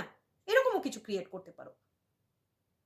সো ইনজেকশন, মোটিভেশনটাকে একবার ইনজেকশনের মতো ব্লাডে ঢুকিয়ে নাও, তাহলে কি করে মেনটেন হবে না? 5টা জিনিস ডেফিনেটলি মেনটেন হবে তখন। ওই 5টা জিনিস তত্তর বইবে সারাক্ষণ, শরীরের মধ্যে রক্তের মধ্যে বইবে মোটিভেশন, অনুপ্রেরণা, ইন্সপিরেশন, এগুলো বইবে শরীরের মধ্যে, তখন গিয়ে 5টা জিনিস মেনটেন হবে। আর যদি ওই ডিপ্রেশন, অ্যাংজাইটি, তখন 5টা জিনিস মেনটেন হয় না, উল্টে মানে যেটা আছে তোমার কাছে সেটাও হারানোর একটা পথ তোমরা তৈরি করে নিতে থাকো নিজেরাই। আচ্ছা, তাহলে মূলত বাস্তু কি? এই যে যেটা বললাম, মূলত বাস্তু কি এটা একটু লিখে নেবে তোমরা, যে এটা হচ্ছে আমাদেরই পার্সোনালিটি, এবং আমাদেরই হচ্ছে আমাদের পার্সোনালিটির যে প্রতিফলন, মিরর অফ আওয়ার পার্সোনালিটি। মানে আমরা যেরকম দেখতে হব, মানে যেরকম ভাববো ওইরকমই আয়না দেখতে লাগবো, আর তার থেকে বেশি কিছু দেখতে লাগবো না। আচ্ছা, আমাদের ব্যক্তিগত পার্সোনালিটি, ব্যক্তিগত চিন্তা ভাবনা আয়না বলা যেতে পারে। আচ্ছা, চিন্তার আয়না। আচ্ছা, আমাদের ঘর যত সুন্দর হবে আমাদের ব্যক্তিত্ব তত সুন্দর হবে। ঘরটাকে মেনটেন করা মানে 5টা জিনিসকে মেনটেন করতে হবে। আবার অনেকে আছে ঘর খুব সাজিয়ে রেখে দেয় কিন্তু মনের মধ্যে গন্ডগোল, তাহলে সেই এনার্জিটাও ঘরের মধ্যে বইছে। অনেকেই সেরকম অনেক সময় ঘরে ঢুকে একটু অস্বস্তি ফিল করে। কেন অস্বস্তি ফিল করে? ওই জিনিসগুলো খুব সুন্দরভাবে সাজানো থাকে, কিন্তু যে সেই ঘরে রয়েছে তার কোনো চিন্তার প্রতিফলন তার কাছে যায়, সেজন্যই অস্বস্তি ফিল করে অনেকে। ঠিক আছে? আচ্ছা, ইতিবাচক কম্পন, তোমরা পজিটিভ এনার্জি পেলে অনুপ্রাণিত হবে। বাস্তুর মধ্যে যদি পজিটিভ এনার্জি আনতে পারো তাহলে ডেফিনেটলি অনুপ্রাণিত হবে। ইতিহাস প্রমাণ দিয়ে দিয়েছে যে বারবার আমরা বিভিন্ন অলৌকিক ঘটনার মাধ্যমেও দেখতে পাই, ইতিহাসেও জানতে পারি যে আমাদের কিভাবে বাস্তু সমৃদ্ধ করেছে এবং কোন বাস্তু কিভাবে ভেঙে গেছে। তো আমি কোন বাস্তু কোন দিকে গিয়ে ভেঙে গেছে, কোন রাজ্য, সেগুলো আমি লিখিয়ে দিয়েছি, তোমরা সেগুলো একটু দেখে নেবে। আমি জাস্ট একটা ছোট উদাহরণ দিচ্ছি, যে রাজস্থানের আজকে যে জয়পুরে দেখবে রাজাদের নির্মিত প্রাসাদগুলো বাস্তু অনুসারে হয়েছে, এবং তারা বংশানুক্রমিকভাবে অনেক রাজপ্রাসাদের যে বড় বড় প্রাসাদ তার মধ্যে দেখবে জয়পুরে থাকতে পারে তারা। জয়পুরের এই জিনিসটা সমৃদ্ধতাটা অনেক বেশি রয়েছে, এবং কোথায় গিয়ে ভেঙে গেছে কোন রাজ্য সেগুলো আমি সমস্ত কিছু দিয়ে দিয়েছি। ঠিক আছে? পরবর্তী প্রজন্ম, মহান মহান প্রজন্ম ওই রাজাদের ওটা টিকে গেছে, কিন্তু অনেক জায়গায় ভারতবর্ষে টেকেনি, কারণ সেগুলো বাস্তুসম্মত ছিল না। এমনকি ভারতবর্ষেরও ভাগ্যটা একটু দুর্ভাগ্যের মতোই বলা যেতে পারে, এরকম নয় যে সব মানুষের দুর্ভাগ্য। ওই যে বললাম, ব্যক্তিগত চাইলে তুমি পারো, কিন্তু বাস্তু অনুযায়ী, অ্যাস্ট্রোলজি অনুযায়ী, অ্যাস্ট্রোনমি অনুযায়ী দেশকেও দেখা যায়। দেশকে দেখা যায়, ভৌগোলিক অবস্থানকে দেখা যায়, যে ভৌগোলিক অবস্থান অনুযায়ী দেশের যে ভাগ্য, আজকে দক্ষিণ দিকে জল আমাদের দেশের, পূর্ব দিকে যেটা পাহাড় উঁচু জায়গা, কিন্তু হিসাব মতো দক্ষিণ দিক উঁচু জায়গা হওয়া উচিত বাস্তু অনুযায়ী, বৈদিক বাস্তু এবং যে কোনো বাস্তু অনুযায়ী দক্ষিণ দিক উঁচু জায়গা হওয়া উচিত। সেটা নয়, আমাদের উল্টো হয়ে গেছে। তো যতটা আমাদের পাওনা ভারতবর্ষের রাশি অনুযায়ী, ভারতবর্ষের বাস্তুগত অনেক কিছু দোষ ত্রুটি আছে, তো সেই জিনিসটা আমরা যুগে যুগে পাইনি, আমরা বঞ্চিত হয়েছি ভারতবাসীরা। এবং আমাদের হচ্ছে ওই শাসক দ্বারা আক্রমণ হয়ে গেছে, বারবার আক্রমণ এবং লুট তরাজ হয়ে গেছে। ভারত মাতার সাথে অন্যায় অবিচার হয়ে গেছে অনেক কিছু। তো সেই বাস্তুগত ত্রুটি বলা যেতে পারে সেটাকে। আমি কিন্তু ভারত মাতার সন্তানদের নিয়ে বলছি না, সন্তানরা তো বিভিন্ন দেশের বিভিন্ন জায়গায় নাম করেছে। আজকে জাপানে দেখো কিছুই নেই, টেকনোলজিতে কি জায়গায় চলে গেছে, সবার থেকে প্রথম, সব জায়গায় 1 নম্বরে দাঁড়িয়ে আছে। ভারতবর্ষে এত রিসোর্স থাকা সত্ত্বেও সেই প্রগতিটা যতটা হওয়া উচিত ছিল সেটা হয়নি, অনেক বেশি লোনে ভুগছে, ঋণগ্রস্ত। ঋণের যদি উন্নতি হয়, সেই ঋণের তো তোমাকে সুদ দিতে হচ্ছে না, এত কোটি কোটি টাকা। তো সেই উধারি কি জিন্দেগির মতো হয়ে গেছে ব্যাপারটা, ক্রেডিট কার্ডে চলার মতো লাইফ। যতটা প্রগতি হওয়ার কথা ছিল, উধারির বিকাশ করে তো লাভ নেই, উধারির বিকাশ হয়ে গেছে ভারতবর্ষে। তো সেটা একটা বাস্তুগত ত্রুটির একটা পার্ট বলতে পারো তোমরা। তো সেই জায়গাটা আমি মেনশন করেছি ডেফিনেটলি, এগুলো বিভিন্ন জায়গায় বক্তব্য রাখতে হয়, তো সেটা এটার একটা পার্ট। তো তোমরা সেটা দেখেছো এবং তোমরা জানো, সবাই আমরা জানি যে যতটা সুজলা সুফলা শস্য শ্যামলা এত রিসোর্স, মানে ভারতবর্ষে যা আছে ভূভারতে তা নেই, বলাই হয়, তোমরা জানো কথায় যে যা নেই ভারতে তা নেই ভূভারতে। তা যা নেই ভারতে থাকা সত্ত্বেও কেন ডেভেলপিং কান্ট্রির থার্ড ওয়ার্ল্ড কান্ট্রির দেশ হয়ে রয়ে গেছি আমরা? Because of there is some বাস্তু ফল্ট রয়েছে, রাশিগত কিছু, রাশি লগ্নের কিছু ত্রুটি রয়েছে, কিছু বাধা রয়েছে ভারতবর্ষে, যার কারণে বারবার শাসকদের দ্বারা আক্রমণ আমাদেরকে ভোগ করতে হয়েছে, অনেক লুট তরাজ হয়ে গেছে দেশের মধ্যে। তো যাই হোক, সেটা একটা কারণ হিসাবে তোমরা সেই দৃষ্টিকোণ থেকে, ভৌগোলিক দৃষ্টিকোণ থেকে যেহেতু বিপরীত উত্তর দক্ষিণের একটা ব্যাপার হয়ে গেছে, সেখানে একটা উপমহাদেশের ঘন ঘন ধ্বংস এবং আক্রমণ আমরা করেছি। এবারে আরেকটা শাস্ত্রর পয়েন্ট আমি একটু উল্লেখ করে দেবো, ইন ডিটেলটা তোমরা পেয়ে যাবে নোটসের মধ্যে। তো আমি যেটা উল্লেখ করে দেবো যে সম্রাঙ্গন সূত্রধর, এটা হচ্ছে বাস্তুর একটা বড় কাহিনী, এর মধ্যে সমস্ত কিছু লেখা আছে এই শাস্ত্রের মধ্যে। এখানে কি বলা হচ্ছে দেখো, আমি একটা সংস্কৃতের জায়গা একটু পড়ে শোনাই, তাহলে তোমরা বুঝতে পারবে যে কি ব্যাপারটা আছে, ঠিক আছে? কি বলছে যে সুখম ধনানি বুধিষা সন্থাতি সর্বদনরুণাম প্রিয় নিয়ে সমচা সমসিদ্ধাই সর্বমস্য শুভলক্ষণম। তারপর একটা দেখো, যত্র নিধিতা লক্ষার্থা থথেরহম বিঘা ঠাকিত্র, এইসব কথাগুলো সংস্কৃত কথা, যাই হোক। অথ সৌরভম পাদয়ম যজদেব শুভ লক্ষণম। তারপরেরটা একটু শুনে নাও কি বলছে, দেশ পুরা নিবশ্চ সবেবেশ্যা স্বর্ণ নিচ যদ্ধা ধীদৃশা মানুষ যশস্য ঠাঠ শ্রেয়স্করম মথম বাস্তু শাস্ত্রানুশ্রেষ্ঠ তস্য নস্য লক্ষ্য নির্ণয় তস্যা লোকস্য কৃপায়া শথার মেথা ধুরিয়াথি। এই যে একটা কথা, এটা অনেক বড় কথা, অনেক বড় বড় সব লেখাই আছে অনেক কিছু, তবু এই কথাটা আমাদেরকে অনুপ্রাণিত করে। There is an inspiration between this, এই যে জায়গাটা, শ্লোকটা। আচ্ছা, এর কি অর্থ, যে সঠিকভাবে পরিকল্পনা মেনে যদি আমরা নির্মাণ করি মনোরম ঘর, তাহলে সেটা সুস্বাস্থ্য সম্পদ বুদ্ধি, এই যে সম্পদ বুদ্ধি কি, সুখম ধনানি বুধিষা, কি বলছে, সুখম ধনানি বুধিষা, সুখ ধন সম্পত্তি বুদ্ধি ভালো সন্তান সুখের আবাসস্থল হিসাবে গড়ে ওঠে। কারণ এই ডিটেল ক্লাসগুলো করে তোমরা জানতে পারো যে সুখের অভাবটা কোথায় হচ্ছে আলটিমেটলি। 48 মিনিটের রেকর্ডিংটা না, 48 মিনিট 50 মিনিটের এই যে রেকর্ডিং 1 ঘন্টার, এগুলো বহু বহু মানুষ বারবার দেখে জীবনের বহু বহু ক্ষেত্রে উপকৃত। এবং কেস স্টাডিজগুলো লক করা হয়েছে তাদের, যে তারা কিভাবে এই সায়েন্সটাকে নিজের লাইফে অ্যাপ্লাই করে উপকৃত হয়েছে, শত্রুকে হটিয়েছে, সুখ পেয়েছে, ধন পেয়েছে, বুদ্ধি পেয়েছে। সুখম ধনানি বুদ্ধিসা, আর বাকি কথা তো তোমাদেরকে বলেই দিলাম, ঠিক আছে। আচ্ছা, আর একটা কি থেকে মুক্তি পেতে পারে? বাধ্যবাধকতার ঋণ।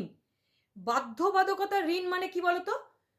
মানে যেটা তোমার আর্থিক ঋণ শুধু বলবো না, এটা আর্থিক ঋণ শুধু নয়, তোমার কোনো রিলেশনশিপের জড়িয়ে আছো ফালতু, সেখান থেকে বেরিয়ে আসতে চাও, কোনো একটা আনওয়ান্টেড জায়গা থেকে তুমি বেরিয়ে আসতে চাও, সংসারের কোনো আনওয়ান্টেড পরিস্থিতির বাধ্যবাধকতার ঋণ এটাকে বলা হয়। যে শোধ করেই যাচ্ছ, শোধ করে যাচ্ছে, একটা বলে না দায়ভার, সেই দায়ভারও থাকে না। মানে অনেকের লোকের দায়ভার ফিল করে, এমন একটা বাস্তুতে থাকে, দায়ভার ফিল করে, সেখান থেকে মনে হয় যেন আমি আছি, আমাকে এদেরকে টানতে হবে চিরকাল, এরকম একটা জায়গা। তো এই দায়ভার যে জায়গাটা, এই দায়ভারটার থেকে মুক্তি পায়, সুখের আবাসস্থল হিসেবে গড়ে ওঠে, একজনকে মুক্ত করবে। ব্যাপারটা বুঝতে পেরেছো? আচ্ছা, হয়ে গেল। আচ্ছা, একজনকে অবশ্যই মুক্ত করবে, এই শ্লোকটা যেটা বলা হয়েছে। তাহলে স্থাপত্যের নিয়মগুলো যদি অবহেলা করে কেউ, তাহলে তাকে অপ্রয়োজনীয় ভ্রমণ করতে হয়। অপ্রয়োজনীয় ভ্রমণ মানে এখানে ইন দ্য সেন্স কি বলা হয়েছে, কি অযথা ঘুরে মরতে হবে সারা লাইফ, যে কোথায় একটু সুখের সন্ধান আছে, কি নিয়ে নিলে, কি একটা ধারণ করে নিলে, কি প্রোগ্রামিং করে নিলে, কি একটা মন্ত্র পাঠ করে নিলে কোনভাবে শর্টে সৌভাগ্য চলে আসে। বাট দ্য পয়েন্ট ইজ, শর্টে সৌভাগ্য আসে না। অবাক লাগছে শুনতে, এ তো সুইচ ওয়ার্ড বলে, এত সুইচ ওয়ার্ড বলে, বাঁহাতে লিখে নাও, তাহলে কি বলবে শর্টে আসে না? লিখলে হবে না নাকি? হবে না কেন? ওটাও হবে, ততক্ষণ হবে যতক্ষণ তুমি করবে ওটা, তার একটা ভাইব্রেশন থাকবে, তোমাকে ইতিবাচক দিচ্ছে। বাস্তুর মধ্যে তো নেগেটিভ, নেগেটিভটা কিভাবে মেনটেন হবে? কি বললাম? ভাবনার দ্বারা 5টা বিজ্ঞানকে মেনটেন করতে হবে। তুমি প্রতিদিন সকালে উঠে অ্যাফার্মেশন নেবে, যেদিকের যেটা জিনিস, একটা লোহার একটা দিক আছে, জলের একটা দিক আছে, তার কাঠের একটা দিক আছে, ব্রহ্মস্থলের একটা নিয়ম আছে, সেই জিনিসগুলো সেদিকে মেনটেন করবে, আর নিজের মনের চিন্তা ভাবনাকে পরিষ্কার রাখবে, তাহলেই হয়ে গেল। কোনো প্রোডাক্ট নয় যে বহু কিছু এখন নিয়ে নিন আপনি, এসে একটা ভালো করে প্যাকেজ করে দিল, ওরকম নয় বিষয়টা। ওটার জন্য বলা হয় না, বলা হচ্ছে যে নিজেকে চিনতে পারার যে বিজ্ঞান, চিনতে পারলে কোনো প্রোডাক্ট নিতে লাগে না। প্রোডাক্ট আর ওই নাম্বার কেন বলা হয়? ওগুলো শর্টকাট, যে তুমি কিছুক্ষণের জন্য ভাই ভালো ভাইব্রেশনটা করো, বাস্তুর মধ্যে তো এত দোষ আছে, সুইচ ওয়ার্ড বলো, তাহলে অ্যাটলিস্ট এটা পাঠ করো, সেটা পুজো করো, কিছুটা ঠিক থাকতে পারে। পুজোর একটা স্থান আছে, ঠাকুরের একটা স্থান আছে, একটা তোমার আলমারি ক্যাশবক্সের জায়গা আছে, বিজনেসের বাস্তু একরকম, বিজনেসের জিনিস রাখার জায়গা আছে। তো একবার আধবার হয়তো কনসালটেশন নিতে হতে পারে, সেটা মানুষ জানে না, একটু জেনে নিতে পারে। কিন্তু কেউ যদি ধরো প্রোগ্রাম ফলো করে, কেউ যদি আইডিয়া রাখে, তাহলে তাকে এসব আর কিছু লাগবে না। তাহলে কেন সে দেবে? সে তো নলেজ নিচ্ছে, তখন আর তাকে কোনো কিছু কিনতে হয় না, কারণ সে বুদ্ধিটা নিয়েছে। এইবারে এইটাই হচ্ছে মেন ব্যাপার। তাহলে অপ্রয়োজনীয় ভ্রমণ সমাজে বদনাম, দুঃখ, হতাশা, শত্রু দেখা দেয়। সম্রাঙ্গন সূত্রধর শাস্ত্র অনুসারে বাস্তু যদি দোষ থাকছে, এগুলো দেখা দেয়। আর যদি কেউ ভালো থাকছে, কেউ ভালোভাবে রয়েছে, সৌভাগ্যের সাথে যদি নিয়ম মেনে হয়, গ্রাম, শহর, মন্দির, রাজপ্রাসাদ যা কিছুই তোমরা নির্মাণ করবে, যে কেউ নির্মাণ করছে, সেটা যদি নিয়ম মেনে হয়, তাহলে শুধু মানুষের সমাজের উন্নতি নয়, মহাবিশ্বেরও উন্নতি সম্ভব। এবং সামগ্রিক কল্যাণের জন্য, সন্তুষ্টির জন্য বাস্তবে এই শিল্পশাস্ত্রকে আলোতে আনা হয়েছে। কেন বাস্তুশাস্ত্রকে আলোতে আনা হলো আজকে মহাঋষিদের, মুনি ঋষিদের জায়গা থেকে তোমাদেরকে এটা বোঝালাম। আজকের এইটাই এপিসোড ছিল। তারপরে আমরা বাস্তু দোষ নিয়ে এরপরে আলোচনা করবো, এবং কোন দিকে কি রাখবে নেক্সট এপিসোডে সেটা হবে। নেক্সট এপিসোডেই যে রাইট নাও কালকেই যে বাস্তুর সেকেন্ড এপিসোড চলে আসবে এটা নয়, অনেকগুলো ক্লাস হয়, তো সেটা অন্য একটা ক্লাস কালকে আসতে পারে পেজে, এটা আসতে পারে। কিন্তু বাস্তুর যখন আবার পার্ট 2টা হবে, তখন পার্ট 1-এর লিঙ্কটাও সেই এপিসোডের মধ্যে দিয়ে দেওয়া থাকবে। এরকম না যে দিয়ে দেওয়া থাকবে না, দিয়ে দেওয়া থাকবে। আর ইউটিউবে রেগুলার এই ভিডিওগুলো সব আপলোড হয়ে যাবে। কালকে যদি কোনো ক্লাস থাকছে, তাহলে সেটাও ইউটিউবে আপলোড হয়ে যাবে। পেজের মাধ্যমে কেন করাচ্ছি? পেজে লোকে ভাবছে যে একটু পেজে ফলো করবে, অনেকে ইউটিউবটা বুঝতে পারছে না, পেজেও তাহলে তাদের সুবিধা হবে। 2 জায়গায় আমি করিয়ে রাখছি। হ্যাঁ, তাহলে বাস্তুশাস্ত্র কিভাবে এই শিল্পের আলোয় এলো এবং কেন বাস্তু কনসালটেশন জরুরি এবং কেন আজকাল এই বাস্তু কনসালটেন্টদের চাহিদা বাড়ছে, যারা বাস্তুটাকে ঠিকভাবে জেনে মানুষকে একটু পথ দেখাবে। প্রত্যেকটাই তো চাহিদার আদান প্রদান, তুমি যেটা জানো সেটা আমাকে দাও, আমি যেটা জানি তুমি আমার কাছ থেকে নাও। ব্যাপারটা এটার জন্য আদান প্রদান, একটা আদান প্রদানের সিস্টেম, সমাজে জীবন জীবিকা যেটাকে বলি। তো জীবিকার মধ্যে বাস্তুশাস্ত্রের জীবিকাটাও একটা ভালো জীবিকা হিসাবে প্রতিপন্ন হয়েছে এবং মানুষ বাস্তু কনসালটেন্ট হিসাবে ভালো রকম কাজ করছে। আর যারা নিজের জন্য জানছে তারা তো নলেজ গেন করছে। তো নলেজ গেন করতে থাকো। নলেজ কোনো ফ্রিতে পাওয়া যায়, নলেজের জন্য কোনো মানি লাগে না। যদি কেউ মনে করে যে নলেজ গেন করব, যদি ভাই কারোর সঠিক ইচ্ছা থাকে যে গেন করতে চায়, I want to gain something in my life, তাহলে তার জন্য সবসময় পয়সা দিতে হয় না। কিন্তু আমি বলবো না যে সবসময় ফ্রিতে হয়, অনেক কিছুই পয়সা দিয়েও করতে হয়। কিন্তু অনেকটাই আছে যেটা ফ্রিতেও জানা যায়, সাধনার মাধ্যমেই জানা যায়, অনেকটাই আছে। ঠিক আছে, তারপরেও কেউ করলো, তখন যে সেই মূল্যটা দেয় তার থেকে অনেক বেশি সে পায়। এরকম না যে মূল্য দিয়ে সে খুব কম পাচ্ছে। যে মূল্যটা সে তার শিক্ষাগুরুকে দেয় বা যেখান থেকেই সে শিখুক, সে তার অনেক অনেক গুণ বেশি পায়, অনেকটাই বেশি পায়। এবং সেটা তার জীবন ভোর বারবার কাজে লাগে। একবার মূল্য হয়তো দিচ্ছে, কিন্তু বারবার তার সেটা কাজে লাগে। তো আজকের এই সেশনটা আশা করি তোমাদের প্রত্যেকটা কথা, সেখান থেকে কিছু মূল্য তোমরা পেয়েছো এবং মূল্যবোধ তোমাদের জাগবে আস্তে আস্তে। এবং রাতে শুয়েও এই কথাগুলোকে তোমরা ভাবতে পারো, এটাও তোমার বডিতে একটা পজিটিভ এনার্জি দেবে, ডেফিনেটলি দেবে।